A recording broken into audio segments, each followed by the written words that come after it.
Olá, tudo bem? Eu sou o professor Maurílio, estamos mais uma vez aqui com vocês e hoje falaremos sobre devir humano, valores e educação.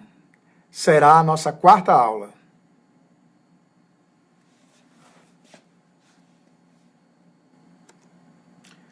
Eu começo, como não poderia deixar de ser, com um questionamento. Como e com base em que se pode decidir sobre uma educação escolar possível e desejável? A partir desse questionamento, eu queria que vocês pensassem a aula de hoje. E vamos fazer uma breve retrospectiva. Primeiro, precisamos lembrar que a humanidade é uma construção cultural. Segundo, que é através da linguagem que o homem constrói significados, comunica e disputa com os outros homens acerca deste significado. Com o trabalho, o homem transforma o mundo, logo a humanidade. Por isso também é outra condição do devir humano e da educação. Então, é como se eu quisesse passar em revista as 3 unidades anteriores. A questão do devir cultural do homem, né? Que tudo na nossa vida é uma construção cultural que o homem vai realizando e com isso ele vai modificando a própria natureza do humano que há nele. Depois que, como nós vimos na segunda unidade, nós somos animais linguísticos. A linguagem humana, que é uma linguagem estritamente simbólica, diferente dos animais, nesse sentido de ser simbólica, de ser arbitrária, de ser pautada por convenções, através disso o homem vai criando significados, vai criando formas de entender, de interpretar o mundo.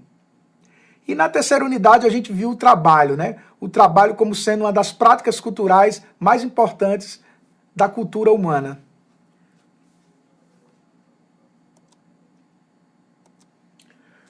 Outro questionamento: como se dá o devir humano através das nossas práticas valorativas? A partir desse questionamento,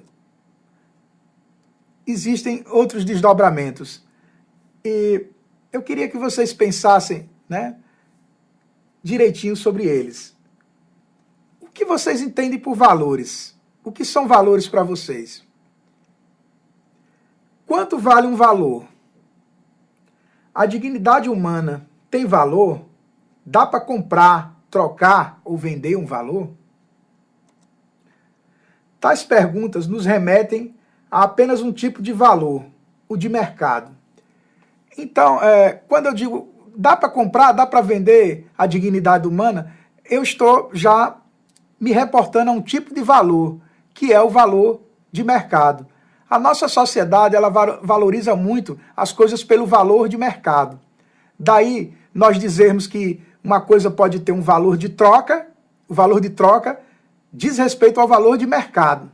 E um valor de uso, que é o quanto aquilo vale para você, ou seja, quanto aquilo significa para você. Então, o valor de uso é uma coisa realmente subjetiva. Uma coisa pode ter valor para mim e pode não ter para você. Eu posso valorizar determinada comida, apreciar determinado prato, e você não valorizar, não apreciar aquele prato. Agora, quando você faz uma coisa chamada valor de troca, você está atribuindo um valor, né, financeiro, um valor monetário àquilo. Então, se você diz um carro custa 30 mil reais, isso é o valor de troca do carro, é o valor de mercado daquele carro. É diferente de você dizer, o meu carro, eu gosto muito desse carro, porque eu fui o primeiro dono dele, é um carro que eu sempre fiz as manutenções dele todas na autorizada, e eu lavo sempre o meu carro, e eu cuido bem dele, e esse carro para mim ele valeria mais do que 30 mil, mas aí alguém chegaria para você e ia dizer, tá, tudo bem, para você ele vale muito, mas o valor de mercado dele é só 30 mil.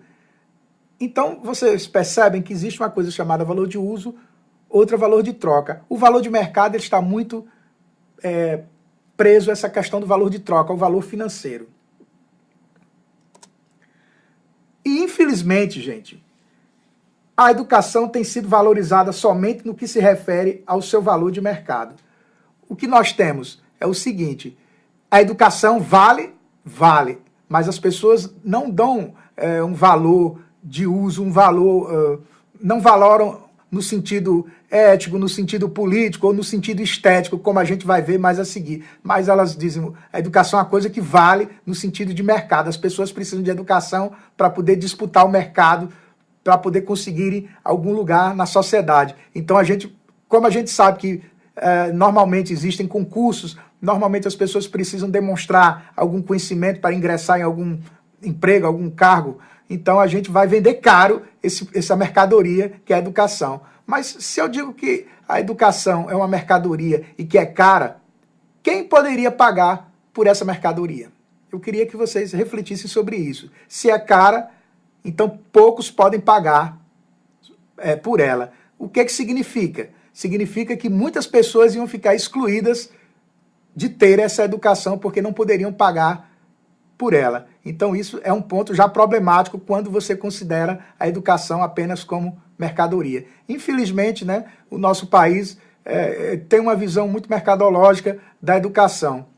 Em contrapartida, os profissionais da educação, professores, funcionários, educadores de uma maneira geral, não são valorizados, né? Eles apenas são tidos, não são muitas vezes encarados como trabalhadores da educação, e sim como funcionários, no sentido de que desempenham uma função e que se ele não desempenha mais aquela função, ou não desempenha bem aquela função, ele pode ser perfeitamente, facilmente substituído por outro que desempenhe bem aquela função. O conceito de valor. Valorar é dotar de significado as ideias, os acontecimentos, os pensamentos, os sentimentos, as emoções, as coisas, as pessoas, de maneira a atribuir-lhes importância. Significa que nós, o tempo todo, valoramos as coisas, porque o tempo todo nós fazemos julgamentos sobre a importância das coisas. Valorar, gente, é atribuir importância ou não a uma coisa. Quando eu estou valorando, eu estou dizendo se aquilo é importante ou não para mim, se aquilo é importante ou não para a sociedade. Então, quando eu digo que a educação é importante para a formação do indivíduo, eu estou valorando positivamente a educação. Agora, se eu digo que a educação não importa, o que importa é você ter dinheiro, por exemplo, embora que você não tenha nenhuma formação, eu estou valorando, valorar é valorizar negativamente a educação. Se eu digo que, por exemplo, uma camisa é bonita, eu estou valorando positivamente aquela camisa. Se eu digo que aquela camisa é feia, eu estou valorando negativamente. Eu queria que vocês percebessem que realmente o tempo todo nós valoramos as coisas. Então, por isso que só a questão da linguagem, só a questão do trabalho não dão conta do devir humano, porque o devir humano, ele é, antes de mais nada, um devir valorativo. As pessoas, elas transformam a sociedade, as pessoas trabalham porque elas dão valor ou não ao que fazem. Elas poderiam ocupar uma posição, uma determinada função, mas muitas vezes elas dizem, isso eu não quero, porque isso para mim não tem valor, eu quero determinada atividade, fazer determinada coisa que eu valorizo. Então vocês percebem que nós o tempo todo estamos valorando as coisas. Os valores resultam em juízos. Os valores resultam de juízos que as pessoas fazem conforme a relação que estabelece com a sociedade. O que é um juízo? O juízo é alguma coisa que você fala, que você pronuncia sobre determinada coisa. Se eu digo a educação brasileira não é devidamente valorizada, isso é um juízo que eu estou fazendo.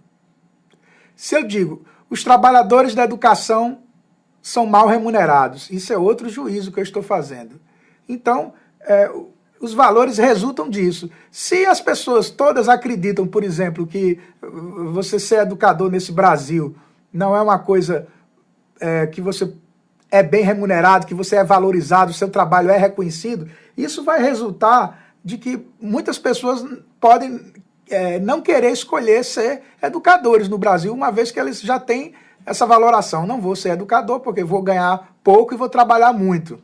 Então isso já repercute em como eu vou transformar a sociedade, como eu vou desenvolver o meu trabalho, que tipo de trabalho eu vou escolher, né? E isso é uma coisa que, como a gente viu, quando você estabelece um juízo, isso você está simbolizando algo através de palavras, através da linguagem. Então, percebe como as coisas se interligam? Né? Como o devir está interligado com esses três fatores, linguagem, trabalho e valores. Isso tem que ficar bem claro.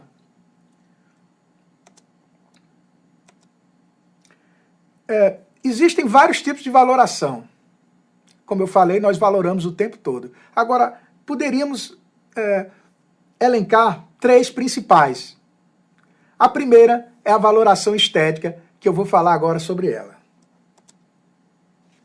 A estética diz respeito à afetividade e sensibilidade, à percepção e ao sentimento das pessoas em relação às coisas, às outras pessoas, às ideias. Então, gente, a valorização estética diz respeito aos seus sentimentos. O que você sente em relação a alguma coisa, né?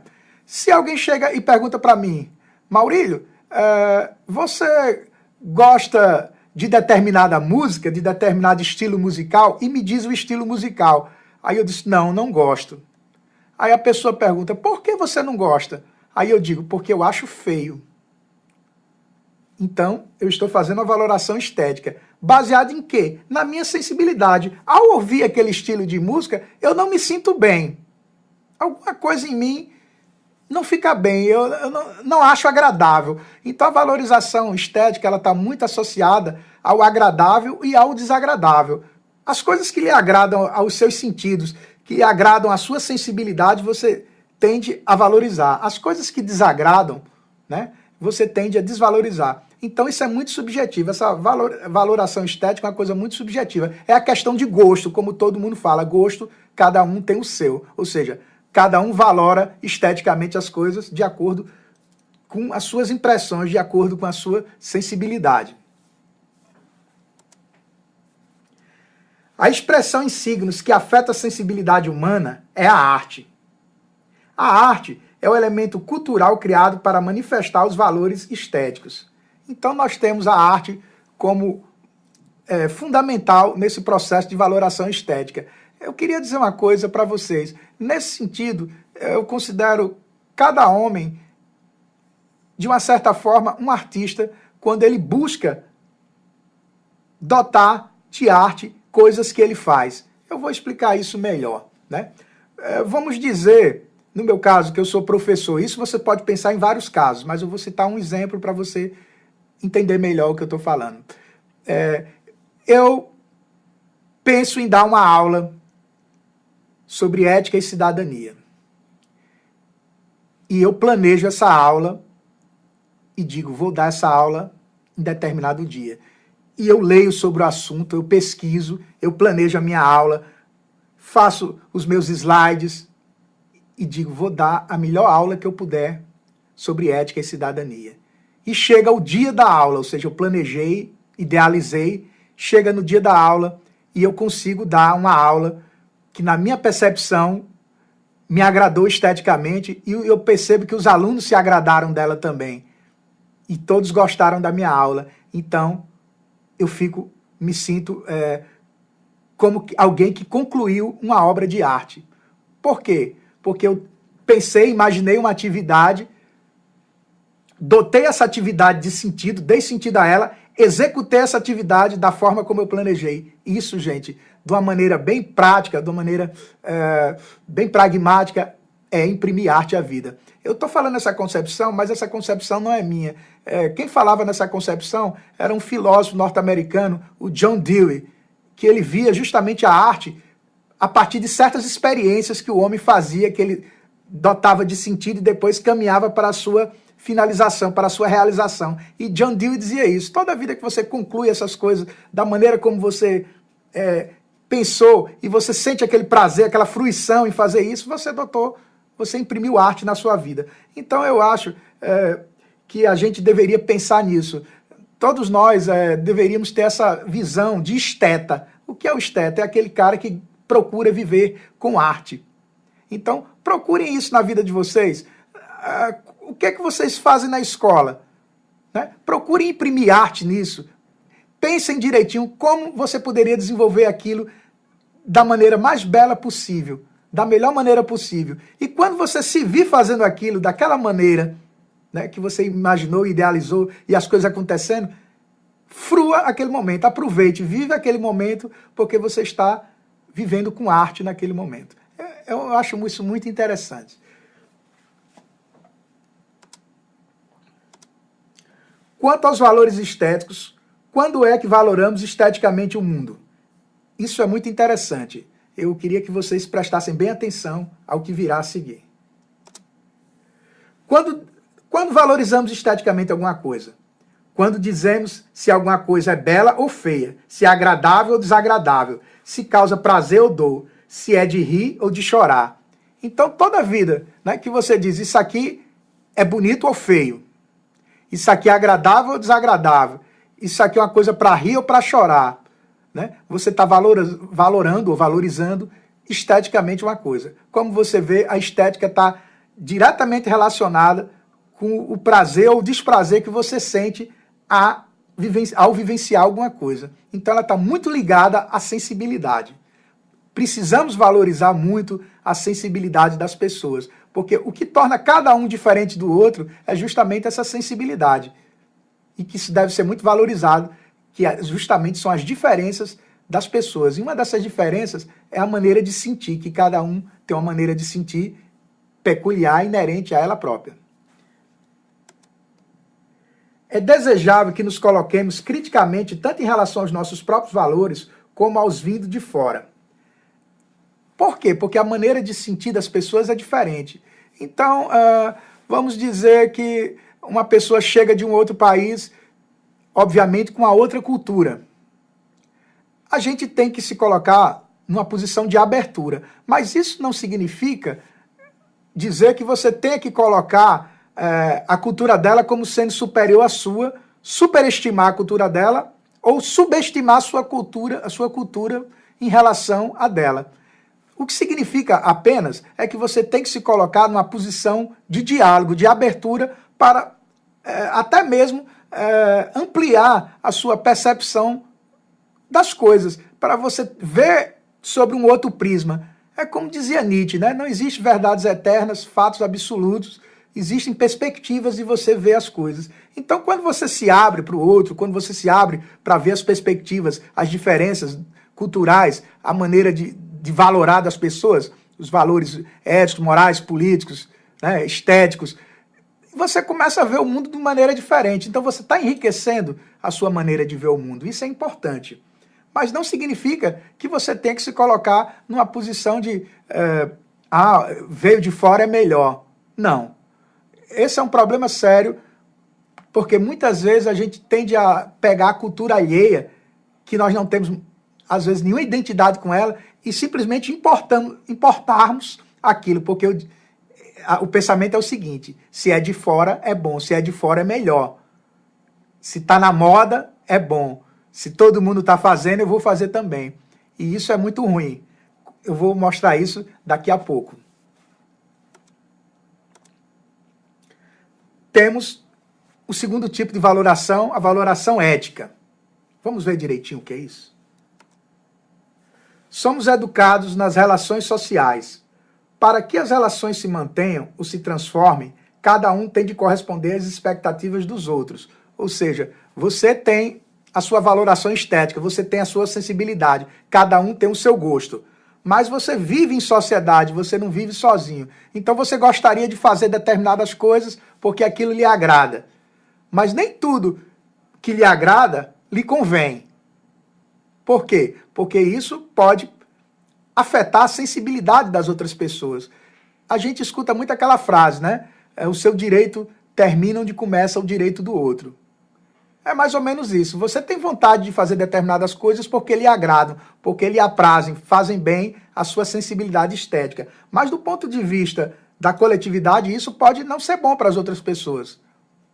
Então, você tem que realmente se adequar para corresponder às expectativas do outro. O comportamento considerado correto para a vida social é chamado de moral, e a valoração moral é chamada de valoração ética. O que é que significa isso? A moral, gente, são os costumes de determinada sociedade, de determinado povo. Não existe nenhum povo que não tenha uma moral estabelecida. O que significa isso? Que não tenha determinados conjuntos de valores, que não tenham suas crenças, que não fale sobre o que ela considera certo, o que ela considera errado. A moral, gente, é anterior a gente. Quando a gente nasce, a gente já encontra uma moral estabelecida. E você nasce e você cresce dentro daquela moral. Só que muitas vezes você, quando começa a ter consciência das coisas, você começa a questionar determinados valores morais. Você começa a pensar, tá, tudo bem, eu vivo nessa região, nesse país onde as pessoas agem assim. Mas será que as pessoas agindo dessa maneira estão agindo de maneira correta? Será que essa é a coisa certa a fazer? Quando você começa realmente a pensar sobre esses valores morais, você está fazendo a valoração ética, que é a valoração moral, ela é dada para você. Ó, isso aqui é valioso. Ser honesto é uma coisa valiosa, valorosa, é uma coisa desejável. Ser desonesto não é uma coisa boa. Roubar é errado. Ajudar os outros é certo. Matar é errado. Enfim, você pode pensar em várias coisas que são consideradas certo e errado.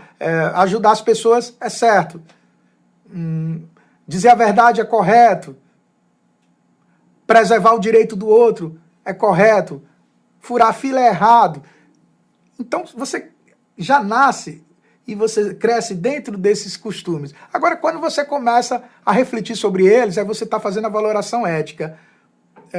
A gente vive numa sociedade, por exemplo, que condena determinadas práticas. O aborto é uma delas. Mas você já parou para pensar por que o aborto é errado?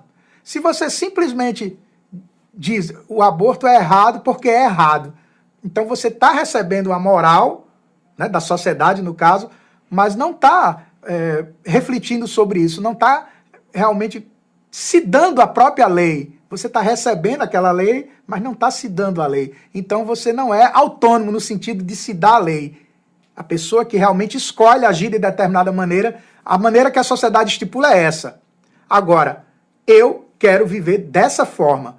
Então, eu aceito essa lei porque eu considero correta e não porque é uma coisa que está sendo imposta. A gente vai falar um pouco mais daqui a pouco sobre essa autonomia e heteronomia. Homens e mulheres se tornam morais ou éticos na educação, nas relações que estabelecem com os outros, quando aprendem a se comportar corretamente e a valorar os comportamentos e ações dos outros, e, sobretudo, os seus próprios comportamentos e ação em relação aos outros. Em outras palavras,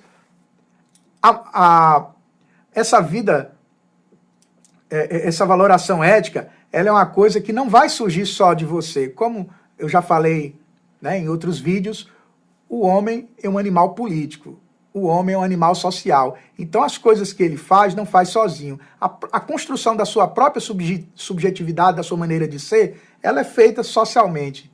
Né? Nós somos animais muito sociais, muito sociáveis. Então, a linguagem, que já é o pensamento já é linguagem. E a linguagem é uma coisa que é compartilhada socialmente, criada, negociada socialmente. Então, essa questão da valoração ética também é uma construção social. Por isso que você não é uma coisa só da sua subjetividade, como a valoração estética, mas é uma coisa da intersubjetividade, a sua subjetividade entrando em contato com outras subjetividades e disputando no sentido de dialogar, no sentido de discutir as ideias, disputando, negociando o que é o certo e o que é o errado. Então, eu poderia dizer que o devir humano, que é a própria maneira de viver do homem, o devir ético está dentro desse devir humano, ou seja, a ética não é uma coisa eterna e imutável. A ética, ela vai sendo transformada, ela vai mudando. Por isso que determinadas coisas que são consideradas erradas num determinado contexto histórico, em outro já são aceitas. Né? Vocês podem pensar em vários exemplos. E agora vou retomar a questão que eu só ventilei no início, né, que é a questão da autonomia e da heteronomia. E agora vai ficar mais claro. Quando somos obrigados a nos comportar de determinada maneira, de acordo com valores e normas impostos, ou os quais não participamos da sua elaboração, então estamos diante da heteronomia, ou seja, não estamos sendo verdadeiramente livres para escolhermos. Agora, quando decidimos a maneira de nos comportarmos, acatando livremente as regras de convivência e participando da sua construção, então estamos sendo autônomos, ou seja, fazendo parte da coletividade que constrói os valores que pretendem seguir. Então, resumindo, seria, se eu participo da elaboração, se eu participo da construção desses valores, ou então se eu pego esses valores e analiso antes de tomar as minhas decisões, antes de fazer as minhas escolhas, eu sou autônomo. Agora, simplesmente, se eu ajo apenas porque todo mundo age assim, eu faço isso porque todo mundo está fazendo. Isso é porque sempre foi assim. As coisas sempre foram assim, nunca vão mudar. Se eu penso dessa forma, eu estou sendo heterônomo. O que significa isso? Porque nome é lei em grego, né? Então, a pessoa que se dá a lei, né? E heterônimo, a pessoa que recebe a lei de fora, de outro. Então, interessante no sentido da educação, é que a gente, cada um de nós, né? Sejamos construtores da nossa própria lei. É como dizia o filósofo alemão Immanuel Kant. Uma ação para ser ética, o agente moral, no caso, eu e você, a gente é quem tem que se dar a lei moral. Ou seja, livremente, eu que digo, vou seguir isso porque eu considero que é o correto. Quando a coisa, você mesmo, a sua consciência moral, é quem tem que constrangi-lo a agir daquela forma. Se o constrangimento, se a força que impele você a agir vem de fora, Kant ia dizer, essa ação não é uma ação ética, porque está quebrando uma coisa que é importantíssima para ver a ética, que é a liberdade de escolha.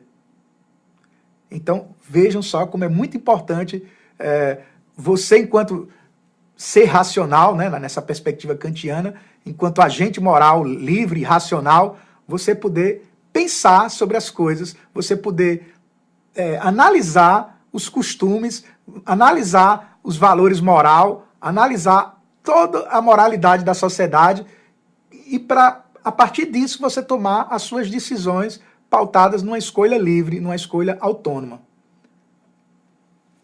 Eu acho que ficou entendido, espero. Importante.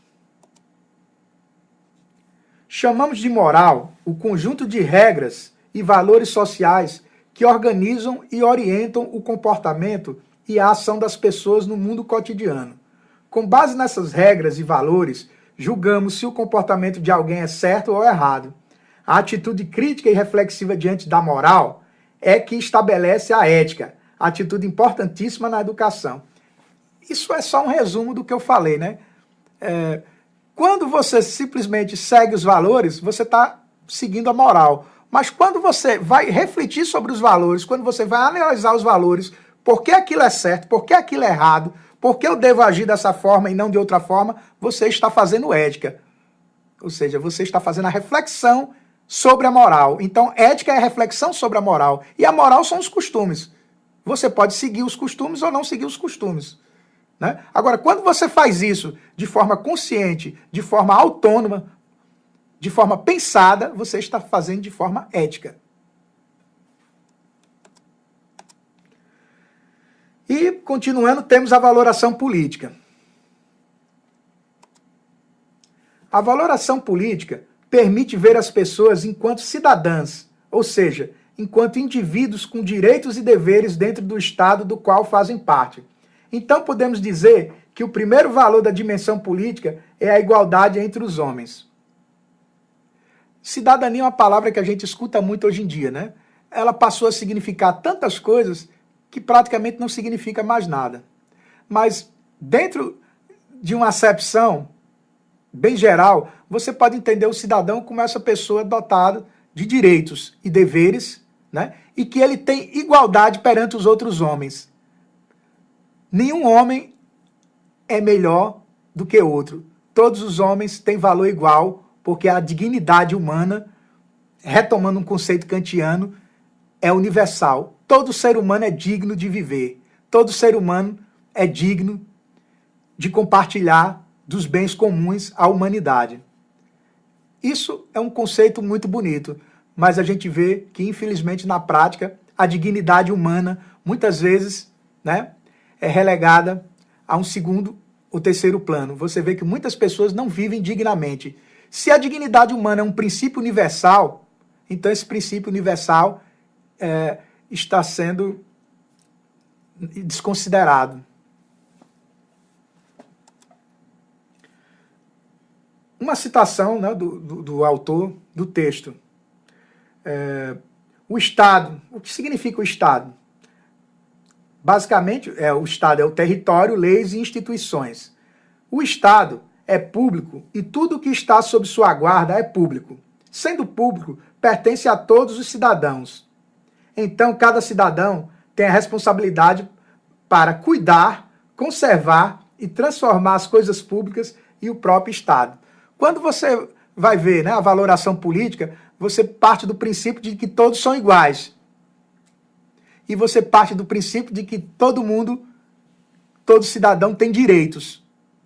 Direito à vida, direito à educação, direito à moradia, direito à saúde.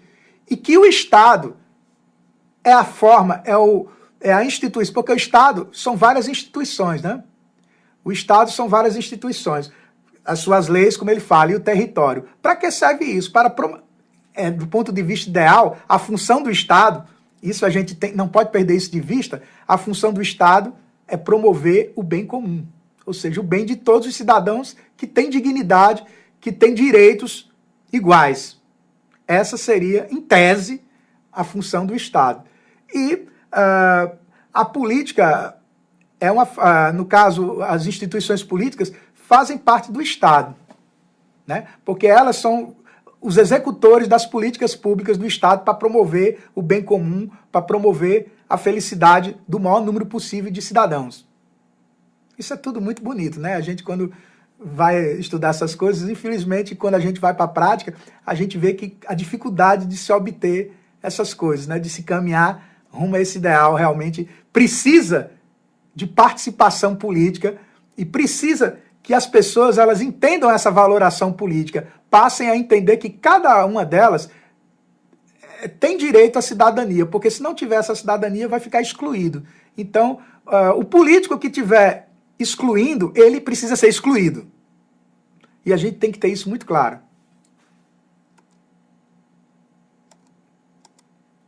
O cidadão, a valoração política e a educação. Tornamo-nos cidadãos pela participação e pela responsabilidade que temos com as coisas públicas, que pertencem a todos os cidadãos. Isso é muito interessante, porque muitas vezes algumas pessoas dizem, eu não quero saber disso, eu não vou cuidar disso, porque isso é público. Era para ser a concepção justamente contrária. Eu vou cuidar disso porque isso me pertence. Então, por me pertencer, as coisas que são minhas, eu tomo cuidado. Mas não, ele acha que ele não é dono, né? Então, tudo que é público pertence a todos. Precisamos ter essa responsabilidade. Se eu não estou conservando o que é público, eu estou faltando com a minha responsabilidade. Então, eu estou agindo de maneira, no sentido da valoração política, errada. Por quê? Porque a política vem do grego polis, que é cidade-estado, né? Governada por suas leis, pelas suas instituições. Então, a princípio, para o grego lá antigo, todo mundo era político no sentido de fazer parte da polis. Todo cidadão livre, ele teria que participar da política, porque as leis, tudo era feito com a participação deles. Se entrava em guerra, se não entrava, como seriam as leis, o que seria considerado certo, o que seria considerado errado. Então, eles acreditavam que a vida política era muito importante, como é de fato, né? E a pior coisa para um grego, pior do que a pena de morte, era você ser excluído da sociedade, que eles chamavam o ostracismo, que era você ser expulso daquela cidade-estado. O grego não se via vivendo fora da sua cidade. Então você expulsar um grego da sua cidade natal era pior do que condená-lo à morte, no sentido de que isso era o ostracismo, que a gente chama de esquecimento, né? Saia, você não pertence mais à nossa comunidade. É como se ele perdesse a sua própria identidade, né? Hoje em dia, a gente precisa pensar nisso direitinho, né? Qual é o sentido de você ter uma vida que você não participa das decisões da sua escola, tudo que acontece na sua escola você não está interessado, você não se preocupa se a escola tem um bom ensino, você não se preocupa se a merenda está boa, você não se preocupa se as carteiras estão quebradas, você não se preocupa no estado, enfim, você diz, não, aqui é só um meio de vida. Então isso é um problema de valoração. Cidadania, participação, democracia, igualdade de direitos, inclusão. São todos valores positivos que não podem ficar de fora de uma educação eticamente comprometida com o dever humano desejável. Essa foi uma reflexão que eu fiz a respeito disso. Escola, valores e cidadania. A escola está permeada pelos valores que acreditamos.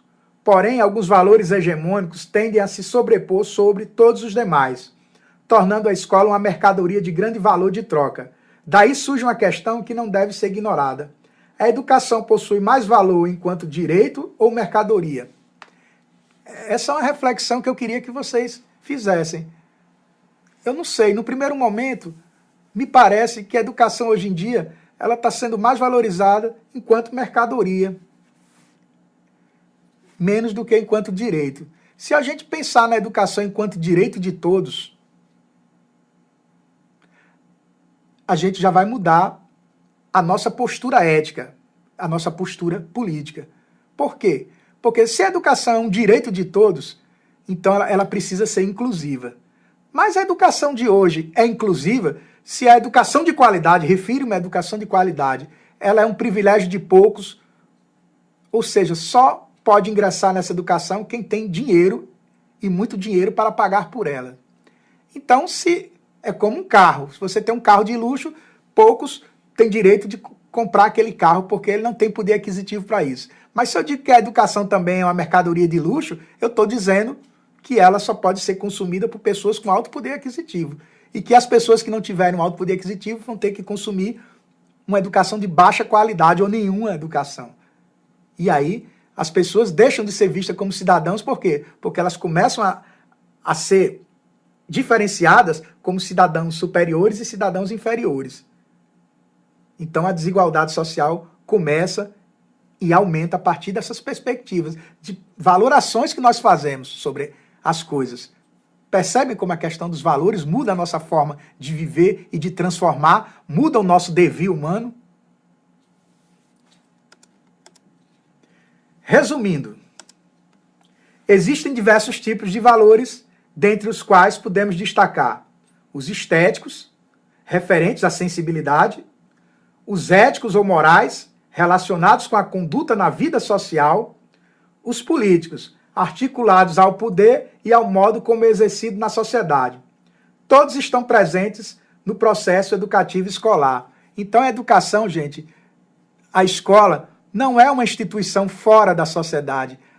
A escola, ela vive todos os dilemas da sociedade. E a escola está permeada pelos mesmos valores que a sociedade está, como esses valores estéticos, esses valores políticos, esses valores éticos. Então, a escola não é um mundo à parte. Daí a importância de nós pensarmos nisso, nós pensarmos no nosso trabalho na escola, nós pensarmos na questão da linguagem, como ela é importante para a gente negociar significados das coisas, estabelecer sentido para as coisas, e a questão da valoração. O que nós precisamos dar valor e o que nós temos que combater a desvalorização daquilo. Nós queremos uma educação de qualidade para todos? Queremos. Nós valorizamos isso, porque nós entendemos que uma das características fundamentais do cidadão é a igualdade perante a lei. Se todos são iguais perante a lei, todos têm que ter os mesmos benefícios oferecidos pelo Estado. Então, Olha só como isso muda a nossa perspectiva, muda a nossa maneira de encarar o nosso trabalho, a nossa maneira de viver, de transformar o mundo, de mexer com esse devir humano, essa coisa tão fascinante, né? Esse conceito tão fantástico de que o homem está transformando a si mesmo e transformando a si mesmo, ele está transformando a natureza que transforma ele. Então essa dialética do homem com a natureza, transformando a natureza, eu me transformo. E a natureza que me transforma é transformada por mim, porque eu crio cultura. Eu faço as coisas diferentes, não é só o processo natural. Eu modifico as coisas através da minha linguagem simbólica, né, predominantemente em relação aos animais. Eu modifico as coisas, a natureza, pelo meu trabalho. Se eu faço isso de maneira consciente, não alienada, melhor para a minha humanização. E eu faço isso pela minha valoração. Que coisas eu considero importantes e que coisas eu não considero importantes. E o que eu considero importante, eu socializo isso para os outros também, porque eu acho que se é importante para mim, eu tenho que conversar com o outro para saber se é importante para ele. E se ele me diz que é importante para ele também, o valor que eu tenho, ele também tem. E por que ele não tem e só eu tenho? Ou porque só ele tem e eu não tenho? Aí isso entra a dimensão política. Olha só como as coisas se relacionam.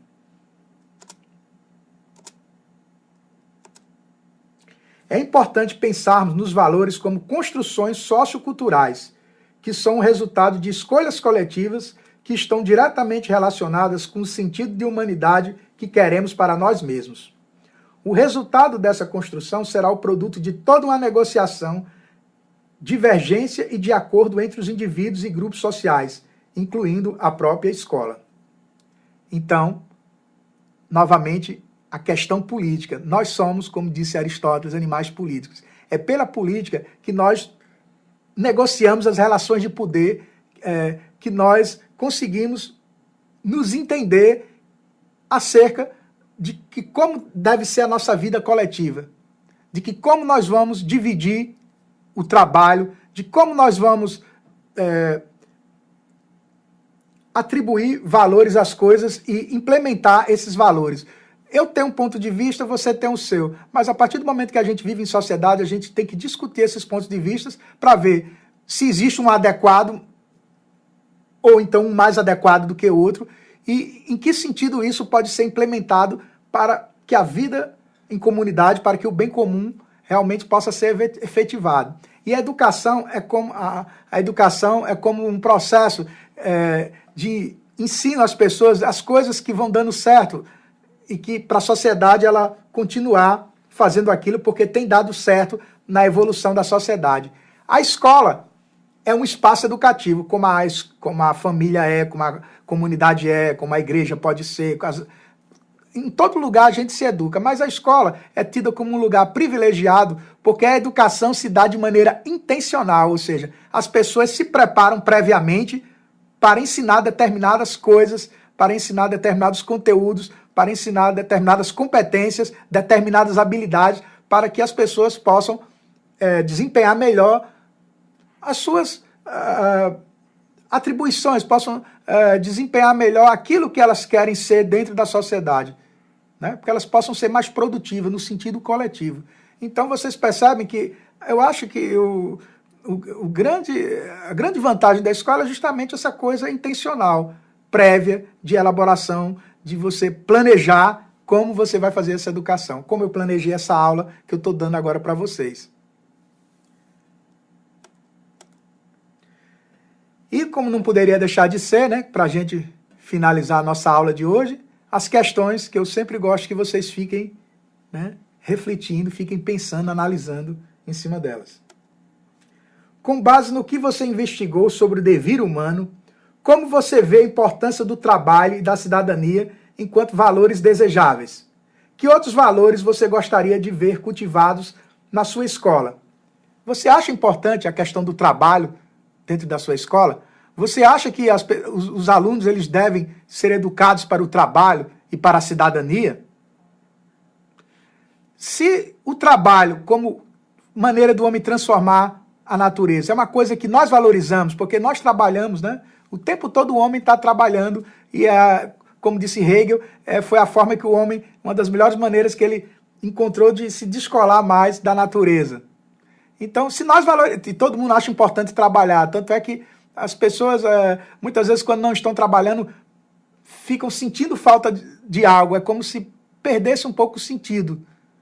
Então, se nós valorizamos o trabalho, se nós valorizamos o cidadão, que é aquele pessoa que participa das decisões, participa da elaboração e participa da execução das coisas da cidade, se nós valorizamos o trabalho, a cidadania, como a escola pode ajudar as pessoas a desenvolverem mais ainda esses valores e aprenderem a valorizar mais ainda isso? E depois, que valores vocês gostariam que a sua escola ela estimulasse, a sua escola ela desenvolvesse?